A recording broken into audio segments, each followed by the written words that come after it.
The IP address is doing what? It's the stitch, right? It's linking everything together that's on the network vis-a-vis the various different devices. But if the raw data is still personal data by definition, then using a pet doesn't necessarily mitigate or remove your obligations under privacy law. I think businesses are falling victim to what everyone else is doing.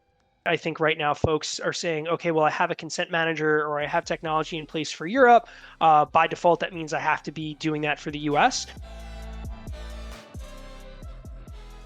Hello everyone, I am Sergio Maldonado and this is Masters of Privacy, a set of interviews covering the intersection of marketing, data, privacy and technology with a clear goal in mind, which is redefining the relationship between people, brands and media around transparency and control.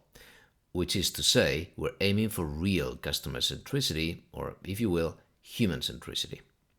We regularly talk to DPOs, CMOs, CDOs, and whoever else we find interesting and able to share valuable insights. So we hope you like it. Please do reach out if you have any ideas on future topics or speakers.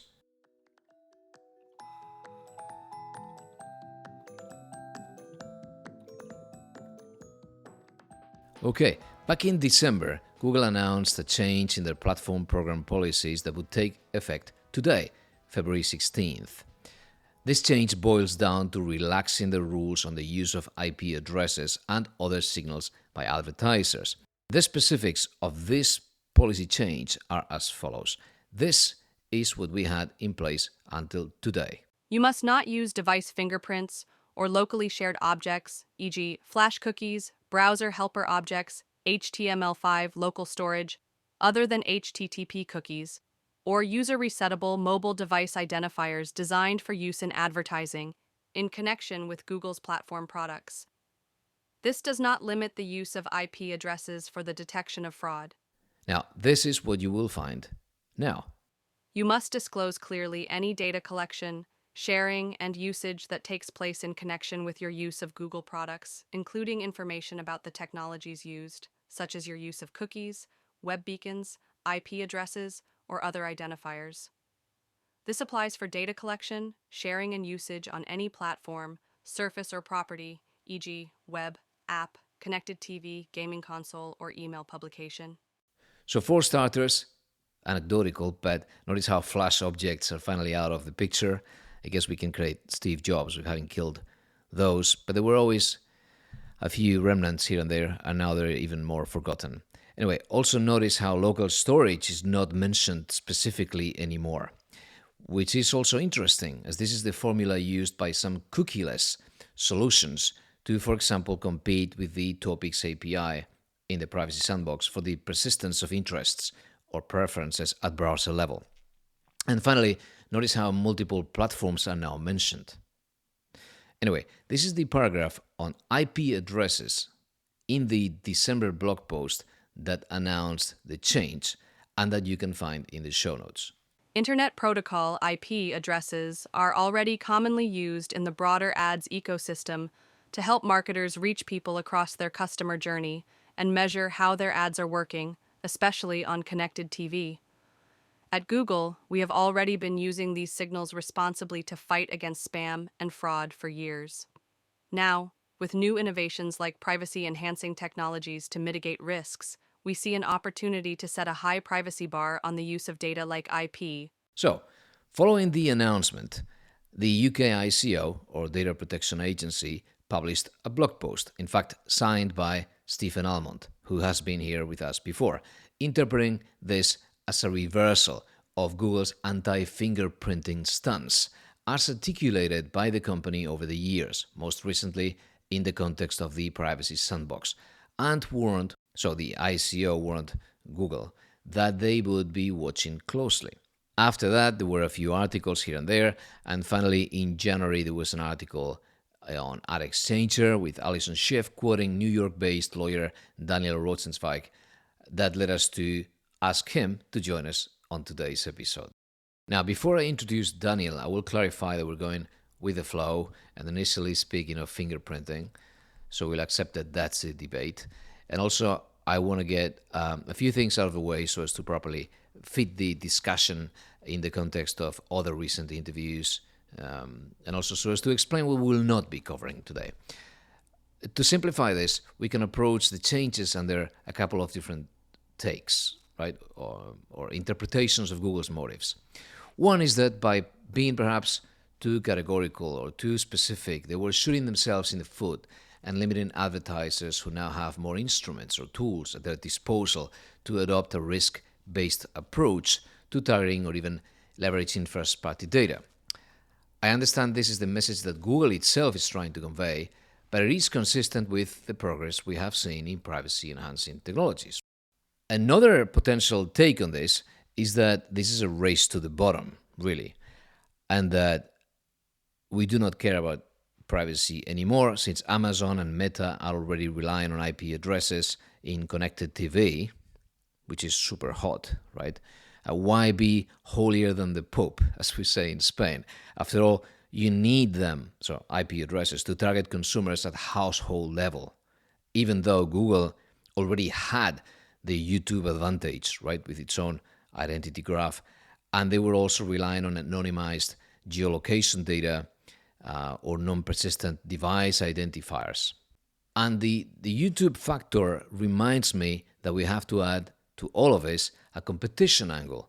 If we remember how the privacy sandbox was pretty much pushed out of the limelight after it became very hard to satisfy the UK CMA, or the Competition and Markets Authority in the UK, and also once being exposed, or once Google was exposed to potentially very harmful remedies in the US after the DOJ case, like, for example, a forced sale of Chrome that may be in the books. So we now know that Google is about to launch a new single prompt in Chrome to accept or reject third-party cookies across all sites that will most likely bury those cookies in sort of an indirect way, given that directly deprecating them faced so many legal challenges. So they could be killing a few birds with one stone. Last thing I'll say from a more European perspective before we ask Daniel to provide a more US-centric analysis is that pondering whether IP addresses are personal data is probably the wrong discussion, and one that we have been boring ourselves with for many years, even before the Breyer case, since many advertisers will be combining it with first-party data at some point in the addressability lifecycle, if that is a thing, and that kind of deduplication will trigger other sections of Google's own policy. There's also an interesting e-privacy angle, to finish with the European take, after the new EDPB guidelines on Article 5.3 of the e-privacy directive, which would favor whatever we can do on the server side, like relying on IP addresses, which are exposed as part of every HTTP request anyway, since whatever scratches the surface of the consumer's device will trigger a consent requirement and not allow us to play with the wider range of legal bases available in the GDPR, right, Article 6. But for this, you'll have to listen to Peter Craddock in a separate interview, also referenced in the show notes. After this extremely long introduction to set the stage, let me finally tell you about our guest, Daniel Rosenzweig. He's the founder and principal attorney at DBR Data Privacy Solutions. He advises clients on legal and technical compliance with data privacy and AI laws and counsels companies on industry mobile app store requirements, AdTech, and privacy-enhancing technologies. Daniel's legal practice is unique in that he develops and codes technical solutions to help serve as a bridge between legal, marketing, and technical teams, in addition to providing clients the usual legal services. Let's go for it.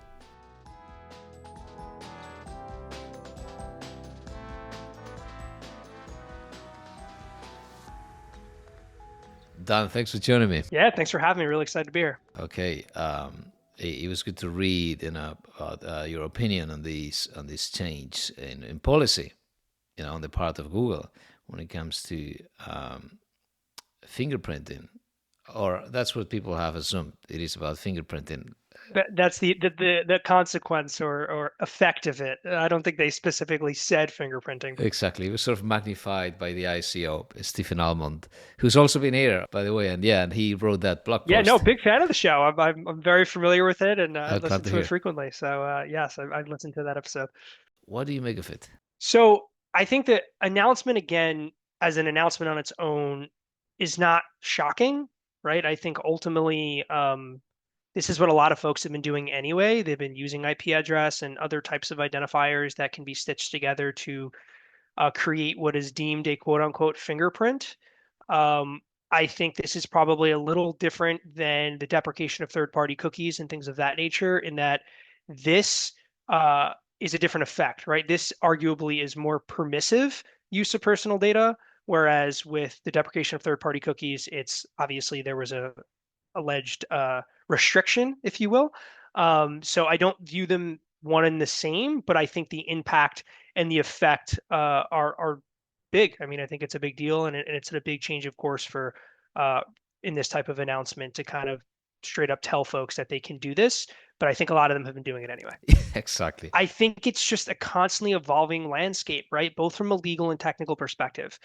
I think, and this is not an original thought. Folks say this all the time, right? The law is constantly catching up with the tech, and obviously AI and things of that nature are a great example of that. I think there are laws like the CCPA and other state privacy laws that specifically say personal data includes IP address. I think ultimately, though, it comes down to when we're talking about a fingerprint, let's talk about what Yeah. that actually means, at least at a high level. It's essentially utilizing and stitching together a bunch of data together to make some sort of identifier linkable to a device, right? So in this instance, it's taking device attributes and characteristics and then trying to find some quote unquote primary key to then stitch it together and then use it for targeting or other types of purposes. In this instance, one of the common identifiers is an IP address. But I think if we're going to see whether or not a fingerprint qualifies as personal data, I think the question is, well, what's generating that fingerprint? And is there a personal or persistent or probabilistic identifier that's linking all those characteristics together to then utilize a quote unquote fingerprint? So, can we do fingerprinting and yet not use personal data? So there's the technical and then there's the legal definitions of personal data, fingerprinting, etc. I think again, if you're using identifiers in a way that qualifies as personal data, then it's going to be difficult to argue that a fingerprint is not personal data in and of itself. However, if you are using device and common attributes to generate the quote unquote fingerprint that isn't persistent or probabilistic or that primary stitch that can bring it all together, then technically, it could be some sort of common attribute, but probably not that useful in the terms of what would qualify as a quote unquote fingerprint. So I know it didn't necessarily answer your question directly, but I think it's the nuance, right? What is being used to generate that fingerprint? And of course, the word fingerprint, right? I think that has a connotation with it being quote unquote uniquely identifiable to a user and persistently, et cetera, et cetera. And I think it comes down to what is being used, what attributes are being stitched together to generate that quote unquote fingerprint. Yeah. So, in the past, some people have used the word probabilistic attribution, for example, right, to Mhm. mean fingerprinting. Other people don't mean that. Mean using, for example, privacy enhancing technologies, which are mentioned here in this announcement, right, to Yep. do high level sort of cohort, based attribution or measurement or targeting, which is not based on individual profiles or granular addressability. What do you make of that distinction, like probabilistic attribution? Yeah, fingerprinting. Yeah, so I think ultimately the word probabilistic, I think, can be used to designate or discuss a fingerprint per se. But I think when we're talking about probabilistic attribution or things that are more segmented level, I Yeah, think that is separate from probabilistic the way the word would be used for fingerprinting. I think for fingerprinting, what is happening often, putting aside if you have a deterministic identifier like an email address to link back to the device characteristics. Assuming we don't have that and we're just relying on the common attributes, hardware ID, user agent, screen resolution, things of that nature, then if you're looking at that and you're then using something like an IP address to stitch that all together, that is becoming more probabilistically identifiable to a user or a device, really, not necessarily a user. So, yeah, I think the word probabilistic can certainly inform both of those use cases, but I would view them probably separately. Very good. Thank you. Yes. So it's statistics applied to really knowing that it's you, that it's a device in this case. But then let's go out of the device, because something that Google has included in the announcement as well is that, or they use this example, they mentioned connected TV. And in connected TV, we are dealing with cross-device measurement. They argue that, which is true, people convert on their mobile phones or their computers or their iPads or whatever, even though the audience is receiving the message, right? The attention is happening on connected TV, the conversion may be happening on a mobile device. There's a cross-device element to that, fingerprinting option. So how do you see that, this notion of cross-device at the same time fingerprinting? But it's also interesting, kind of the logic and technically speaking, how that's operating, right? If you look at this even at a macro level, the IP address is doing what? It's the stitch, right? It's linking everything together that's on the network vis-a-vis the various different devices that are on the network. So that's how, if the same device is being used on a connected TV or, right, I mean, the connected TV is using the same IP address or network that the mobile device identifier is on and things of that nature, you're then able to cross-reference and cross-track the device. But again, the stitch here is the IP address, right? So that's why I think it's very powerful for CTV purposes. But again, it comes down to what are you using as that primary stitch. So if you want to get as micro as the device itself, then okay, what are the common attributes we're using for that specific device? If you want to get a little more macro and say, okay, what are we using on the network? The same logic is still potentially the same, that we're using a primary key or some sort of stitcher, which in this instance would be the IP address to link everything together. Okay, so then two perspectives, right? From the business point of view, it does make sense. So there's a case to be made as well in sort of defending Google. Let me just play devil's advocate right at this point, Please. because in the end, it is true that privacy enhancing technologies have made a lot of progress. They mention things that are not so mature, like trusted execution environments. We've had some episodes here touching on that, on confidential computing and other things. But it is true that you can now do more with less data. And that if all of these signals are disappearing, is it possible that there is actually a legitimate case for better privacy preserving technologies supported by this new possibility? So I think there are two things to kind of help inform that line of question, which is one, I mean, obviously, I have no opinion whatsoever, one way or the other, on Google's interpretation or approach. I think just from a practical perspective, the impact is twofold. I think one, we have to determine what we're going to be doing with this data, right? Privacy enhancing technologies are very powerful. I think they're great, but ultimately, that doesn't stop you from meeting your obligations under privacy law, right? What it essentially is what's being fed into that pet, right?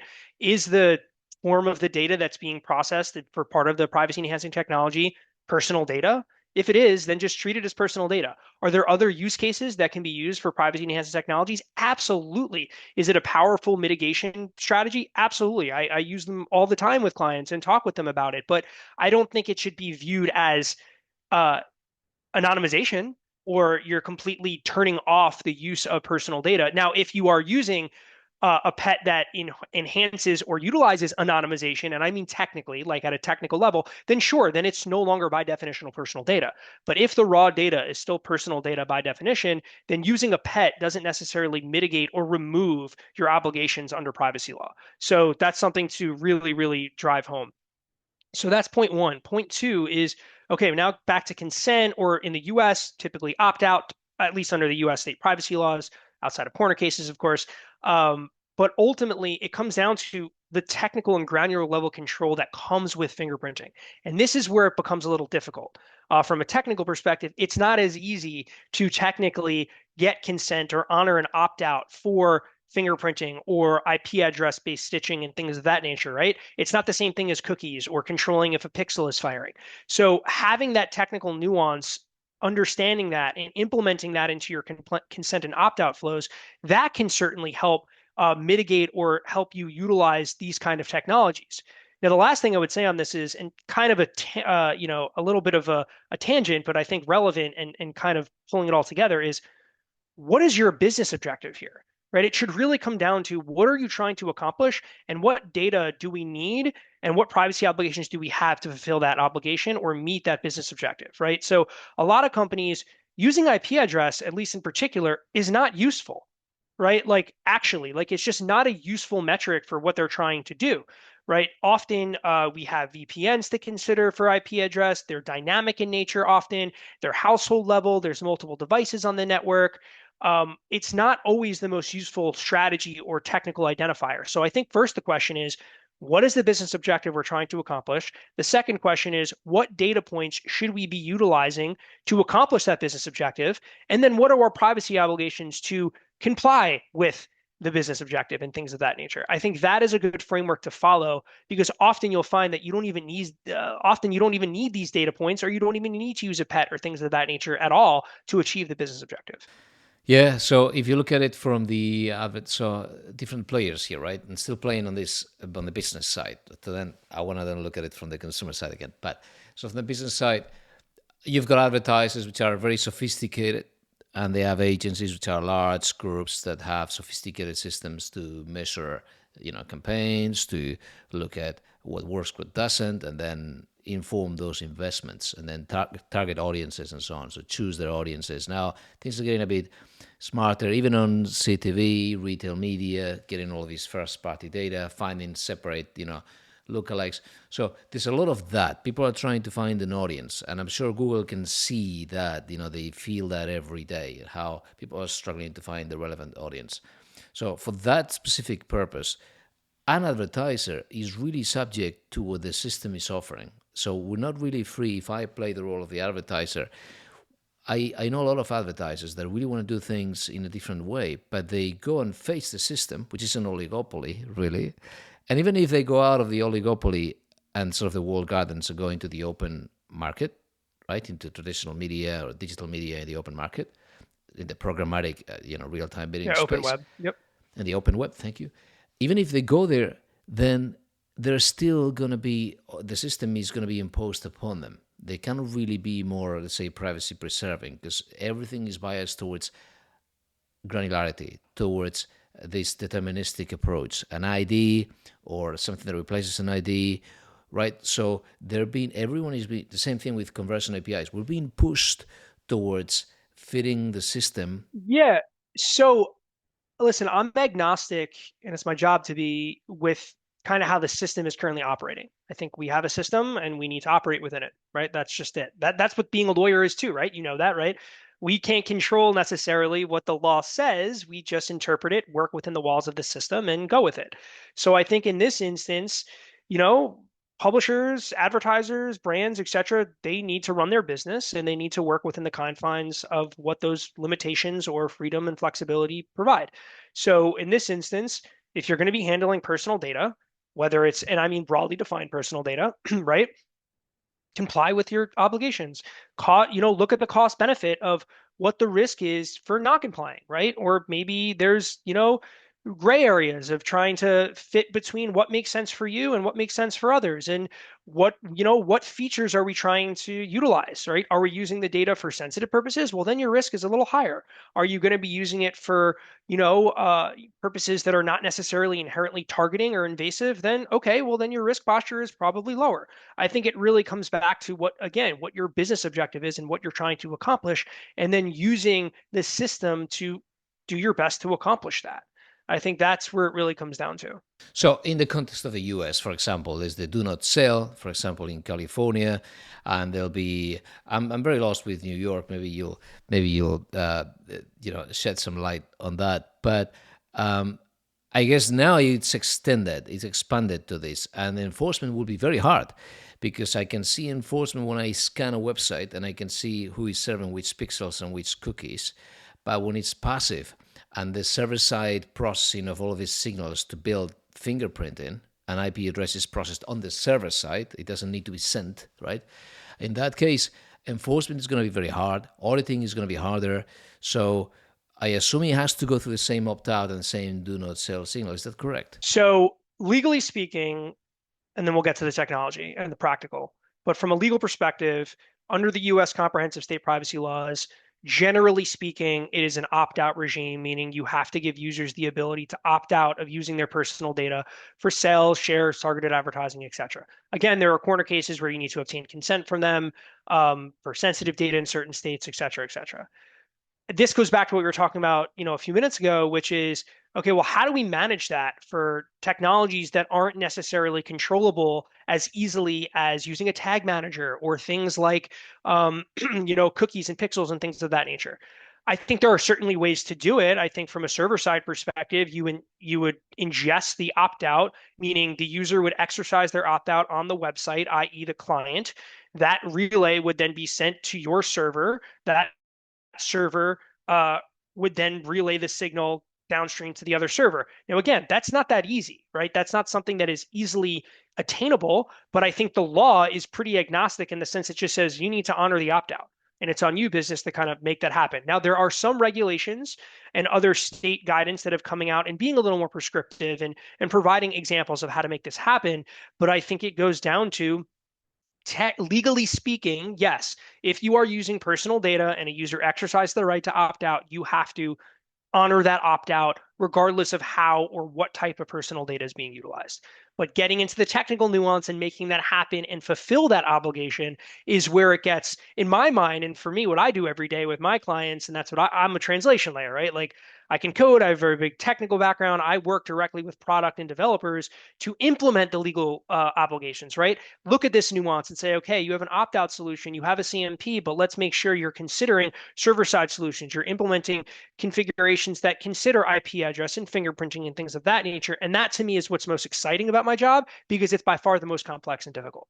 Yes. So, okay, so I assume that all of these developers and people who work in this space now they're faced with different options. One of them is the industry is pushing very hard, especially in the open web, for these alternative IDs. In the end, because we're escaping third-party cookies and we need addressability again in that external world where we're not the owners of the relationship.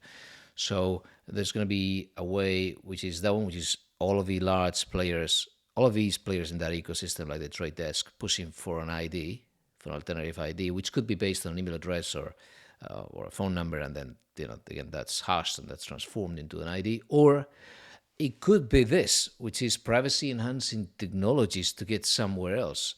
And I've seen a lot of people at this paper conference last year. There's one coming up in a few months as well on privacy enhancing technologies, and lots of the use cases were about AdTech and measurement, addressability by the big walled gardens as well.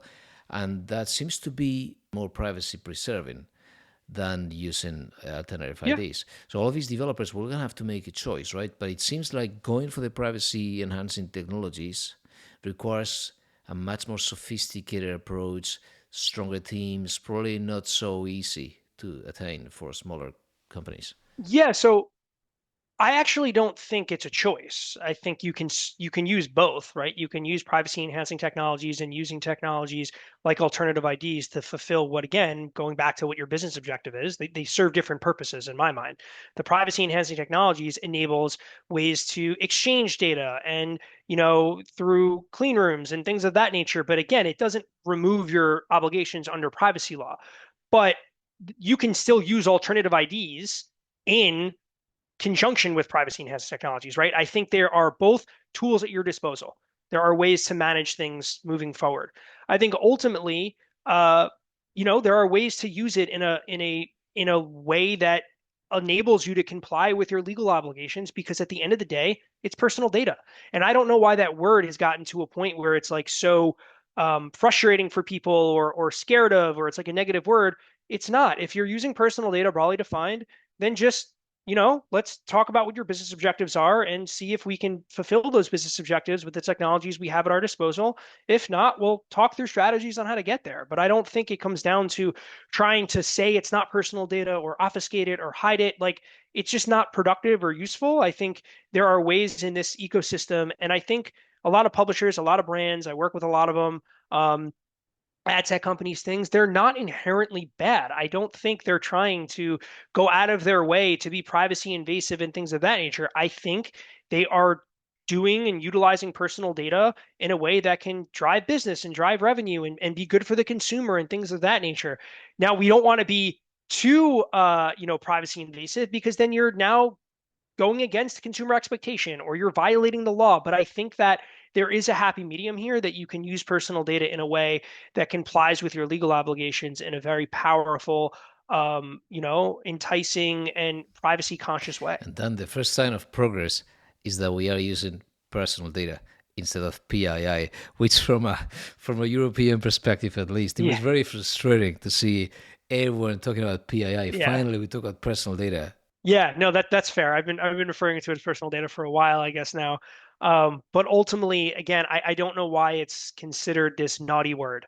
Like, and folks are like, oh, we're not using personal data, or it's who cares? If you're using it, great. There are ways to manage the use of it and still fulfill the same business objective. Let's call a spade a spade. Not a big deal. It shouldn't be a dirty word. It's just that's what it is. That's what you're using to enhance your technologies and enhance your business objectives and fulfill your consumer obligations. And great, let's work with that. So then looking at the consumer side, right? And so from the consumer angle, everything that consumers do when they feel threatened, if anyone really feels threatened or understands the nature of the threat, because that's another story, right? When you have all of these surveys about how much people we value their privacy, it's so confusing and the results are so conflicted. It's so very hard to tell whether really people really care, given the nature of the things that we accept when it comes to, I don't know, TikTok, Meta, some publisher ecosystems, and then the things that we say we care about. So it's really very confusing. But when we do, there's plenty of things that people can do, right? For example, to protect their household against fingerprinting if they saw that this was going to put them at risk. For example, I know Apple, which I keep saying they're very hypercritical, and I find very contradictory the things they do. But they did this thing which is private relay. Once again, privacy is available to you if you can afford it. That's very Apple. So if you pay for iCloud, you can enable private relay. And that's something that will obfuscate or hide or change. I don't know what it does with your IP address. I know it hides it. There's that. The Brave browser, and they've been here on the show as well, they offer this possibility of you browsing with Tor in a Tor window, so that it's got an onion network. So you've got again, IP address is not shown, is not shared, and they have their own firewall. So if consumers really care, it's not so hard to make it difficult for companies to fingerprint them. Do you see an advent of that? Companies preparing for that possibility? Has private relay in the market in which you operate, companies you advise, had an impact, or it's just simply marginal? It doesn't have an impact. Yeah, so and again, very high level here. I understand there's nuance to dive into, and I'd be happy to do that. But just at a very high level, to make this simple, private relay essentially is a VPN, for lack of a better word. It really just provides your IP address, hops it through another one, and then a different IP address comes out, or it can obfuscate it to a certain extent. At least that's how these technologies essentially work. So it's not that it's necessarily quote unquote removing the IP address. It's that the IP address is no longer the same IP address that the user was using for their particular device that's connected to that network. So essentially, what that means for downstream providers, advertisers, and things of that nature, they are not seeing that same IP address consistently across the board, so they can't use it again as that persistent stitch or probabilistic stitch for purposes of bringing all those common device attributes together. So that's really what's happening at the technical level. So if you're asking is that having a business impact? Yeah, because it's just one less identifier that is now being able to use to then stitch those common attributes to build that fingerprint. So that's absolutely true. I think also it comes down to what the laws say, right? Like at least in the US puts the obligations on the business to then give consumers certain rights with respect to their data, and then the business is obligated to honor those rights and honor those things. I think we also have to look at, some of the other laws and trends in the United States right now, right? We have the Video Privacy Protection Act, right? So the Video Privacy Protection Act, I'm sure folks on your podcast have spoken to this, but it's an old law from the 1980s that essentially has come about today and for the past few years that essentially alleges or restricts the transmission of personal data in conjunction with video information to a third party. And consumers and plaintiffs and others are frustrated with this exchange of personal information to third parties. So, what can consumers do here, right? Outside of bringing a lawsuit against things of that nature, what are their choice? Well, the level of consent under the VPPA is very specific and a very high bar to kind of meet. So what does that mean? Well, the consumer may not have as much option here, right? To get back to your question. And again, they do, they're potentially whatever, but ultimately it really falls down to the business or the publisher, right? So what a lot of folks are doing, and this is what a lot of happens with the technology, and the technology always matters. Technology is incredibly, incredibly powerful. And I think within the VPPA context, a lot of uh, publishers in particular and lawyers and others are rightfully a little intimidated or scared to get sued. So they say, hey, we're just going to stop using the metapixel. Or we're going to stop using these technologies that are resulting in this consumer invasion of privacy that results in these plaintiffs' class actions. Now, while that is providing a mitigation tactic, or that is arguably drastically reducing or mitigating your exposure under laws like the VPPA and giving that consumer more privacy and things of that nature, this is also going on the completely other side of the pendulum, in that this is now having a potentially drastic impact on the publisher, right, in the business, because now they're not using technologies that they're using to build their revenue and be able to provide these services to these consumers at a free or low cost. So going back to the technology and the law, right? So under the VPPA, a lot of companies and lawyers who don't necessarily have the flexibility or understanding of the technical nuance say, hey, let's just stop using this pixel, right? And the business, as I just described, gets a business impact on that. So what are ways to manage that? Well, you can use technology. You look at how the pixel is operating. You can look at ways and configure the pixels and technologies in a way that can maybe mitigate your exposure. If the issue under VPPA is, hey, we can't send video information or personal information, or I'm sorry, video information and personal information in conjunction to this third party, well, maybe we just remove one of those. Obfuscate, suppress. There are ways to mitigate this at a technical level that can make everyone happy, right? Or at least not piss everyone off, right? You're at least removing that privacy invasiveness as it pertains to the consumer here. So that's consumer friendly, and then you're at least allowing the business to have some ad revenue or business objectives without one sacrificing the other. Using technology to inform and enhance business objectives and privacy simultaneously. And I think the VPPA is a great example of that. And I think right now in the United States right now, the pendulum is really going the other way, where businesses are being forced or feeling as if they're forced to just turn off these technologies in the name of privacy. But then you're also doing a disservice to some of the same consumers, because now that consumer is not using your product or service in a way that maybe they would expect or want. So I think, again, it goes down to technology using to enhance your privacy obligations and your business objectives, so that maybe not everyone is fully happy, but at least not everyone's going to be pissed off, right? It's a balance. It's a compromise. I'm not surprised that people are worried and scared. The plaintiff's bar is super aggressive in the U.S. in some all of these laws. Some laws from the 80s and 90s, they've been, or the 70s. I don't know. Yeah, I mean, California and yeah, SIPA right now under, and which, not to be confused with the California Consumer Privacy Act, not the CCPA, but this is SIPA. Same regard. I think it's an interesting development right now. Plaintiffs are bringing actions against many companies for utilizing technologies in a way that violates the law. And I think what's interesting here is that inherently, at least under the SIPA claims and theories, and I'm not a litigator, I do work with companies on advisory and counseling with litigators, but I myself am not a litigator on this particular issue. But I would say it's interesting that these plaintiff theories, and again, I'm agnostic. I don't really have an opinion one way or the other, but the theories are actually potentially, or at least at a technical level, a contradiction to what the comprehensive state privacy laws say, right? And that contradiction is causing conflict for businesses because it's like, okay, well, SIPA allegations are saying I need to obtain consent for certain instances, or depending on what the use case and fact pattern is. Whereas the U.S. typically takes an opt-out approach. So how do we manage that, right?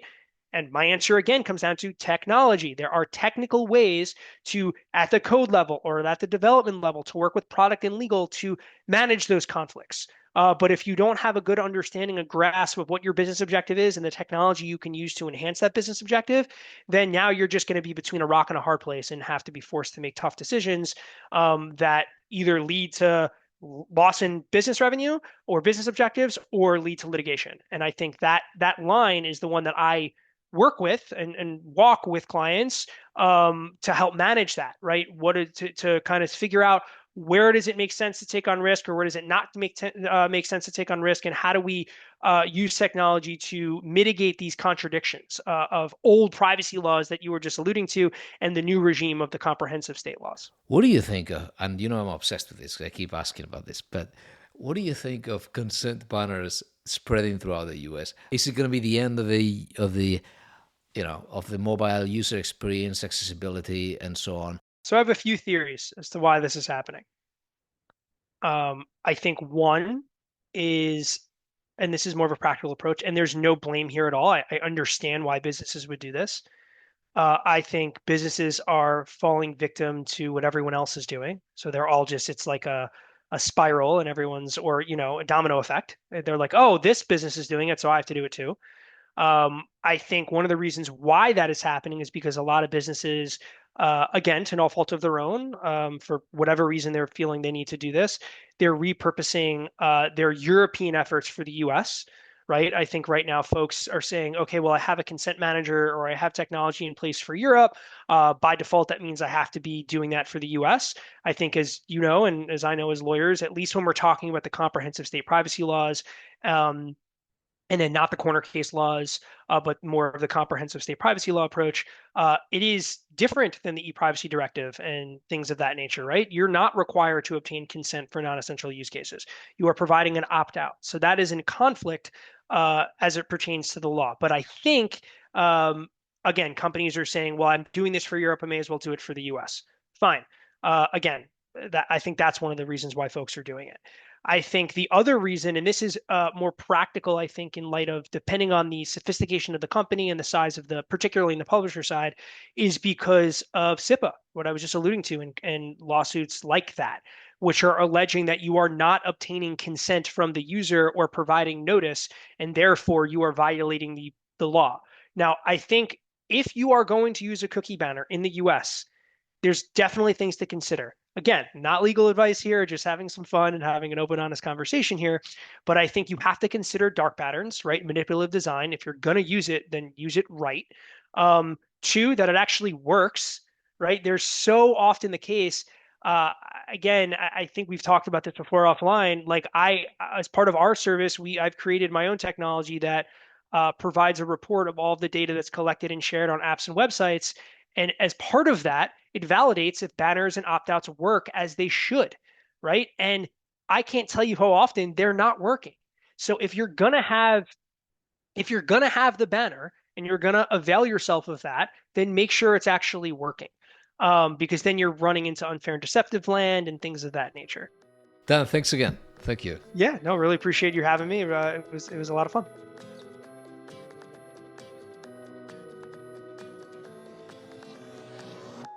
Okay, that's all for today. Follow us on Blue Sky, and in the Masters of Privacy Altogether profile, you will find the starter pack, which includes the feeds of all of our past guests.